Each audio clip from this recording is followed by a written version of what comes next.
messieurs la presse, bonjour. Je fais mien le propos de monsieur Kennedy Ondo et je vous remercie au nom de ce collectif d'avoir effectué le déplacement. Vous savez, le mensonge peut courir 1000 ans. Il ne changera jamais la vérité, nous dit un proverbe. Ceci étant dit, déclaration de presse des habitants de Guerpy derrière l'Assemblée nationale et ses périphéries.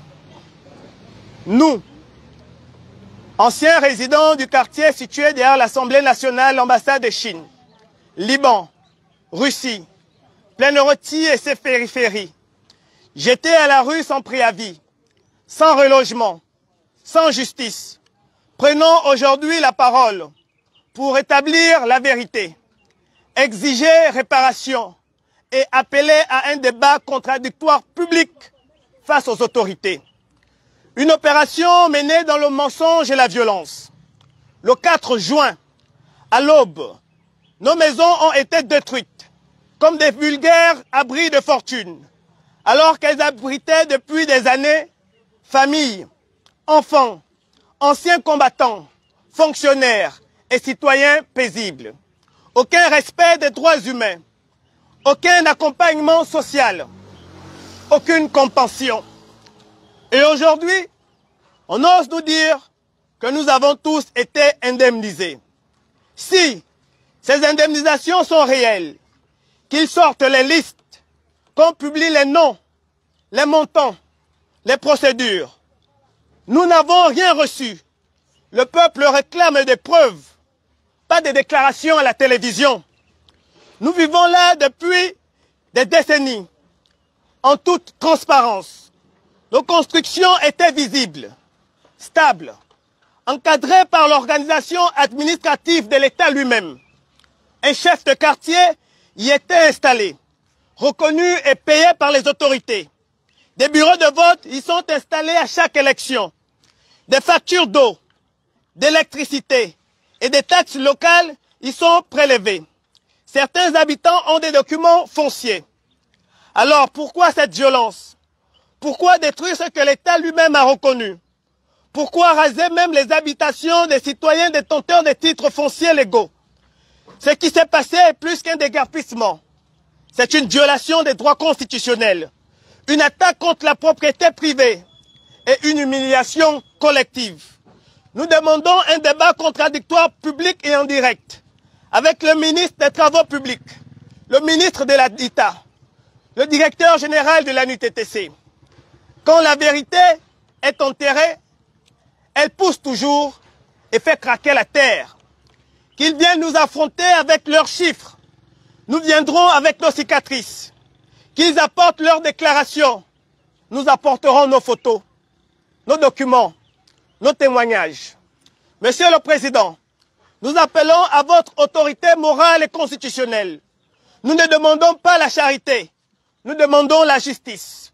Nous sollicitons la suspension immédiate de tout déguerpissement sans relogement préalable, la mise en place d'une commission d'enquête indépendante, la publication de toutes les listes d'indemnisation, le relogement d'urgence des familles déguerpies dans des conditions inhumaines, l'indemnisation intégrale des pertes, la révision de la politique urbaine pour la rendre inclusive, équitable et respectueuse des populations.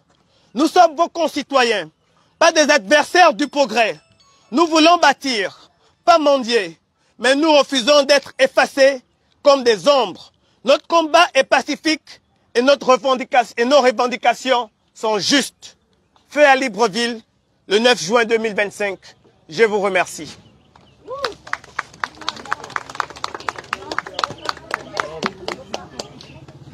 Alors, nous sommes disposés à répondre aux questions. Alors, en ce qui concerne principalement la population de derrière l'Assemblée nationale, ambassade de Chine, avant de m'étendre, permettez-moi, avant de répondre à votre question, de vous dire que c'est une campagne qui englobe plusieurs zones. Plus on avance, plus la réponse est drastique. En ce qui concerne la population de derrière l'Assemblée nationale, ambassade de Chine, le 3 juin 2025, pendant que nous étions en train de consoler nos frères et sœurs de derrière l'Assemblée nationale, derrière la RTG, nous avons reçu une impressionnante délégation composée du directeur général de l'ANUTTC, des ingénieurs et des agents de force de l'ordre. Nous sommes là le 3 juin. Venus nous sommer de libérer nos maisons sans préavis, sans indemnisation, du seul motif que nous n'avions pas de titre foncier. Nous sommes là le 3 juin. Ils nous ont donné 48 heures pour libérer. Le 4 juin, pendant que nous sommes en train de nous concerter, nous avons automatiquement vu des bulldozers venus détruire nos bâtisses. Même le soi-disant délai de 48 heures qu'ils nous ont donné n'a pas été respecté. Lorsque l'on monte un peu plus haut, le 5 juin, au niveau de Plaine Rôti chez Majos, pendant que la population conjonctionne son énergie pour essayer d'avoir des éclaircissements, le militaire qui a géré l'opération dit clairement que la population de Majos n'est pas concernée par ce phénomène de déguerpissement. Nous sommes grandement surpris que ce même jour, quelques minutes plus tard, la population de chez Majos se retrouve dans les pleurs, sans avertissement, pendant que certains sont en train d'essayer de sauver leurs sacs, des briques tombées sur eux, ce qui est inhumain. Nous pouvons monter au niveau de l'ambassade de Russie. Aucune information, si ce n'est que du bouche à oreille. Donc pour répondre directement à votre question, nous n'avons pas été notifiés. S'agissant de la population de derrière la RTG, une procédure judiciaire est pendante. En attendant que le tribunal se prononce in fine, ils sont venus surprendre la population de derrière la RTG. Aucun dialogue, aucun préavis. Il m'est difficile véritablement de répondre à cette question parce que il fallait que je fasse un peu, de la recherche parce que la mémoire oublie. Il y a des faiblesses. C'est pourquoi on dit que quand elle n'est pas entretenue, les connaissances ou encore les idées s'échappent. Mais ce qui est sûr, c'est que tous les quartiers de toutes les villes du Gabon ont été constitués de la même manière. C'est-à-dire, je viens m'installer, le terrain est vide, je viens m'installer. Au fur et à mesure que le temps passe, un ami, un frère, et j'en passe. Et c'est comme ça que le quartier est constitué. Donc, de façon générale, c'est les autorités qui viennent s'installer après les populations, de façon générale. Aucun quartier n'a été constitué par l'État, de façon générale.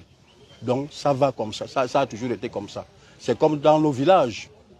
Ce n'est pas l'État qui a créé les villages. Généralement, c'est les populations. Quand on prétend aujourd'hui faire prévaloir les titres fonciers, moi je me dis c'est un faux débat. C'est un faux débat. Le titre foncier, c'était l'apanage de ceux qui dirigeaient le Gabon. Donc les 3/4 des populations de nos villes n'ont pas de titre foncier. Ça, j'ai la certitude. Maintenant, pour revenir un peu par rapport à ce quartier, je veux seulement leur dire, comme ils connaissent le dossier d'ici, je veux seulement leur demander s'ils peuvent me citer le nom du premier Malien qui habitait ce quartier-là, très honnêtement, vous dire que à tel endroit, il y avait telle chose, il y avait telle personne. Mais aussi en conclusion, je dirais que quand on parle souvent, l'État parle souvent qu'on a cassé les gens. Ça ne se dit pas à la bouche, il faut des preuves. J'ai parlé de ça plusieurs fois, il faut des preuves qu'on a cassé tel ou tel endroit. Ce que je sais aussi, c'est que quand on parle de déguerpissement, l'État doit communiquer. Il faut la communication. La communication, elle est orale, elle est visuelle. Que sais-je encore? Que sais-je encore? Par rapport à ce déguerpissement-là, il n'y a pas eu communication au préalable. Il n'y a pas eu communication. Autrement dit, je devais avoir cette communication, pas seulement moi, toutes les populations. L'administration, je le répète toujours, l'administration n'est pas orale, elle est écrite. Où sont les préavis? Où sont les préavis? Comme cela se passe, comme cela se fait. Par exemple, avec les bailleurs, quand tu es propriétaire d'une maison et que cette maison est en location, je savais que quand quelqu'un habite chez moi et que finalement la cohésion n'est plus, je peux lui donner un préavis d'au moins, d'au maximum 3 mois. Si c'est un domaine commercial, je donne un préavis de 6 mois. En tout cas, je pense quand même que sur le foncier, la réglementation est là. La réglementation est là. On ne peut pas se lever du jour au lendemain et venir dire à un paisible citoyen gabonais de partir de chez lui. Imaginez un seul instant, je vais juste à l'ICM. On demande aux gouvernants de partir de chez eux à l'instant. Et qu'en définitive, ceux-là, ils vont où? Ceux-là, ils vont où? Je suis convaincu qu'ils vont reproduire à l'identique ce qui a été cassé. Et ce que l'État nous reproche. Aujourd'hui, on va où? Je crois que j'ai répondu en substance ou encore de façon ramassée la question posée qui m'a été posée. Nous comprenons aisément que les autorités en place ne maîtrisent pas le dossier. Ils ne connaissent. Avec ça aussi, j'ai manqué de retenir ça. Alors nous constatons, pour le déplorer, qu'il y a une confusion, une volonté manifeste de cacher la vérité et les contradictions que l'on constate au sein du gouvernement en disent beaucoup. Ce n'est pas une campagne d'assainissement, c'est une campagne de déshumanisation. Ils disent qu'ils vont simplement, le ministre des TP dit que seuls ceux qui sont détenteurs des titres fonciers seront accompagnés. Donc on nous casse d'abord et on l'accompagne après. Ce n'est pas une procédure. Ce n'est pas ça l'état de droit. Plus grave encore, nous avons ici des titres fonciers. Il y a certains ici qui ont des titres fonciers. Mais les maisons ont été détruites. Le ministre de l'Habitat, lui, il dit par contre que toutes les personnes seront accompagnées. Finalement, on doit écouter qui? C'est la raison pour laquelle nous invitons très respectueusement le président de la République à ouvrir les yeux et à mener des enquêtes minutieuses. Qu'est-ce qui se passe? Qu'est-ce qu'il cache? Et pour le déplorer, ceux qui avaient la charge de ce dossier à l'époque de M. Ali Bongo sont quasiment les mêmes qui gèrent encore ce dossier après la transition. Qu'est-ce qu'ils faisaient pour m'étendre un tout petit peu? Ils arrivent dans une zone, je dis pas un quartier, une petite zone. Ils dédommagent assurément 2 ou 3 maisons sur 10. Ils reviennent 10 ans plus tard. On a dédommagé tout le monde. Et lorsqu'on leur demande, mais apportez-nous les preuves, l'administration, elle est écrite. Lorsqu'on va au trésor, il y a une traçabilité. Ils nous disent clairement que le fichier a disparu. Cela prouve à suffisance qu'ils ne se moquent pas de nous, qu'ils se moquent de l'État. C'est de l'incompétence. Nous ne faisons pas de la politique. Nous n'allons pas demander à ce que l'on puisse retirer ou la démission de ces autorités-là. Nous, tout ce que l'on demande, c'est que justice soit faite, qu'une opération d'enquête soit ouverte afin que la vérité triomphe. C'est scandaleux que de voir au sein d'un gouvernement des ministres se contredire, des ministres se lancer la patate chaude. On n'a peut-être pas fait de grandes études, mais on comprend que quelque chose se cache derrière. Malheureusement, c'est en sacrifiant les vies des paisibles citoyens. Ce ne sont pas nos maisons que l'on a détruites, ce sont nos vies, c'est notre histoire. Et on parle des titres fonciers, mais le titre foncier, il est là. Nous avons des titres fonciers. C'est quoi le titre foncier? 1. L'occupation paisible, publique, continue, tolérée par l'État, crée un droit d'usage légitime que l'on peut considérer comme étant un titre foncier. Ce ne sont pas mes mots, c'est l'esprit du droit foncier et du droit coutumier. Pire encore, le découpage administratif. On dit que nous ne sommes pas un quartier. Pourtant, nous avons un chef de quartier payé par l'administration compétente lors des élections. Il nous amène ici des bureaux de vote. Nous avons des écoles, nous avons des hôpitaux. Mais arrêtez, on se moque de qui? De la République, des Gabonais ou du chef de l'État?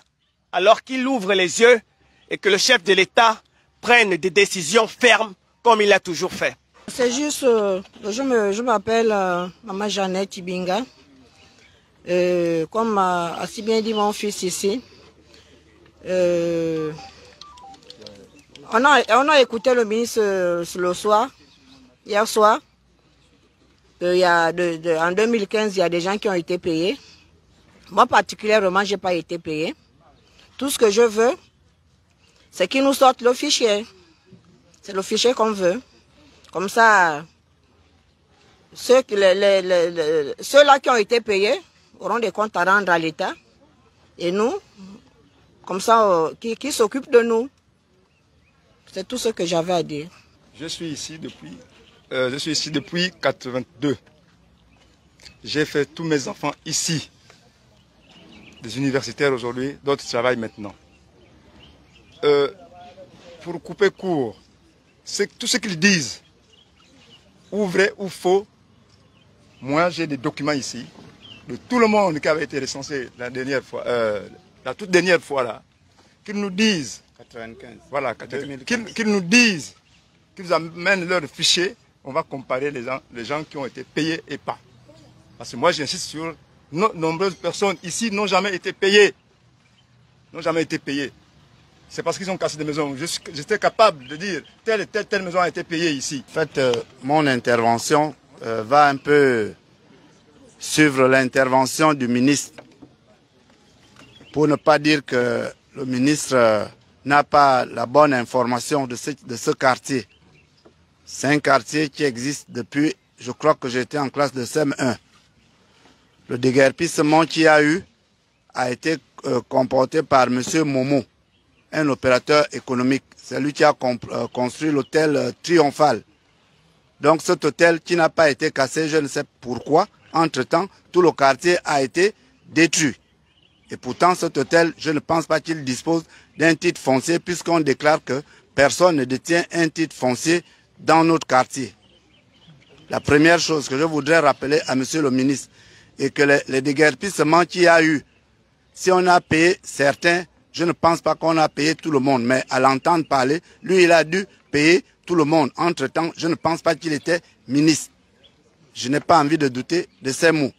C'est pour cela que je demande tout simplement au président de la République, chef de l'État, que si nous avons eu confiance en lui, c'est que ce qui s'est passé par le passé au régime Ali Bongo, nous ne devrons plus être victimes des mêmes mots pendant qu'on a espoir en lui.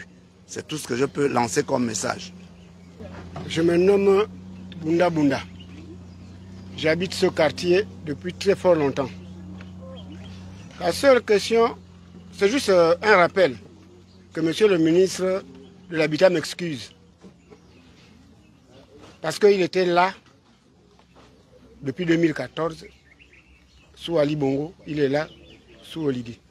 Qu'il se rappelle, qu'il se rapproche de ses agents et qu'il nous sorte la liste puisqu'il persiste, il insiste, il signe que tout le monde a été payé. Qu'il nous sorte la liste de ceux qui ont été payés. Mais moi, à ma connaissance, tous les déguerpis maintenant là n'ont pas été payés. C'est le flou qu'ils sont en train d'orchestrer. Je voudrais aussi dire quelque chose. Je suis ici depuis, j'ai commencé les travaux en 90. Je suis rentré ici le 6 juin 91. J'ai vu comment on a des guerpiers, les gens qui sont là où il y a l'Assemblée nationale, là où il y a l'ambassade de Chine, là où il y a la route qui passe là jusqu'à chez à Saint-David. Bon, les ministres qui étaient sous Omar Bongo passaient et ils vérifiaient l'intérieur des maisons. Ils vérifiaient l'intérieur parce qu'on ne peut pas payer, indemniser quelqu'un sans d'abord savoir ce qu'il avait. Nous avons quand même dépensé pour que chez nous, nous soyons bien logés. Ok, bref. Mais personne n'est passé. On déplore vraiment ça. Nous sommes tous des Gabonais. Quand on parle des élections là, on ne dit pas que tel a un titre foncier, tel n'en a pas. Nous tous, on est là.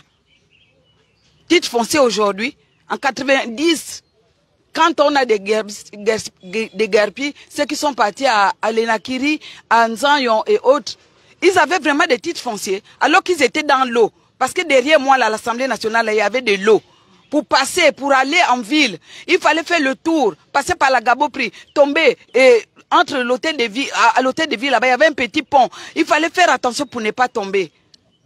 On ne refuse pas, mais le ministre de l'Habitat, vous avez dit hier, je vous ai bien suivi, que nous avons été, vous croyez que nous tous là, nous sommes des menteurs pour venir bouffer l'argent du Gabon? C'est vrai que c'est notre argent, nous tous. Mais nous ne pouvons pas mentir. Nous ne pouvons pas mentir. Moi, personnellement, je n'ai pas été même averti.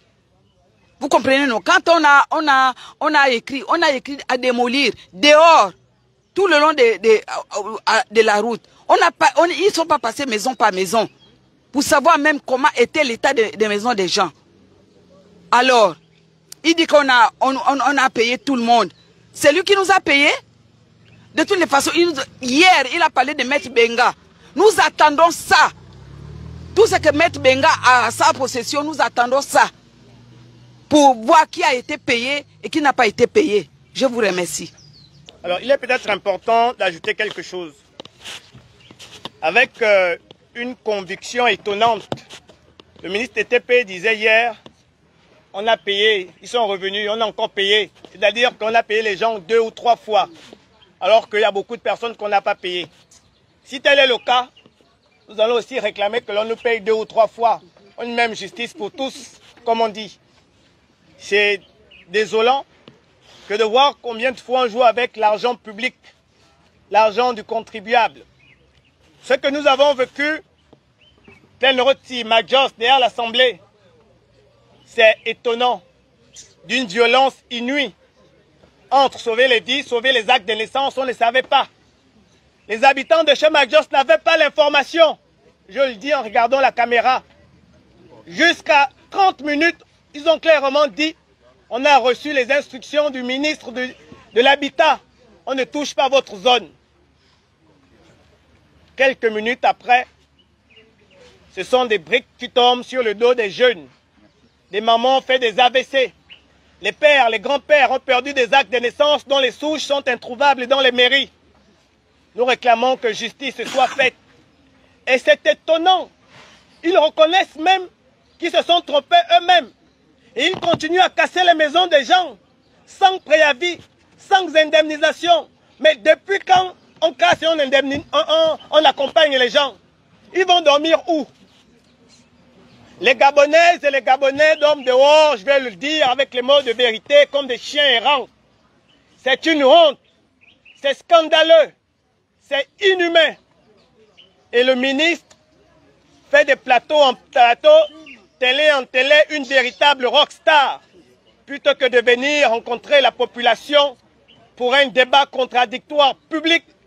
Et nous invitons une fois de plus les chaînes publiques de ne pas faire de la manipulation. Vous êtes des Gabonais, vous êtes des Gabonaises et des Gabonais. C'est une honte, je pleure. On pleure et nos cœurs saignent. Que le chef de l'État prenne ses responsabilités. Parce que ceux qui, même des locataires, ont des droits. Il n'y a pas que des propriétaires. Il y a des locataires. Si déjà le bailleur, pour qu'il expulse un locataire, il faut 3 mois de préavis. L'État vient du jour au lendemain expulser le locataire dans une violence. Les locataires aussi sont là, doivent être là. Parce que nous avons tous perdu des choses. Nous avons tous perdu des vies, des appareils. Pour conclure, je vais passer la parole très respectueusement à Papa Jean-Maxime.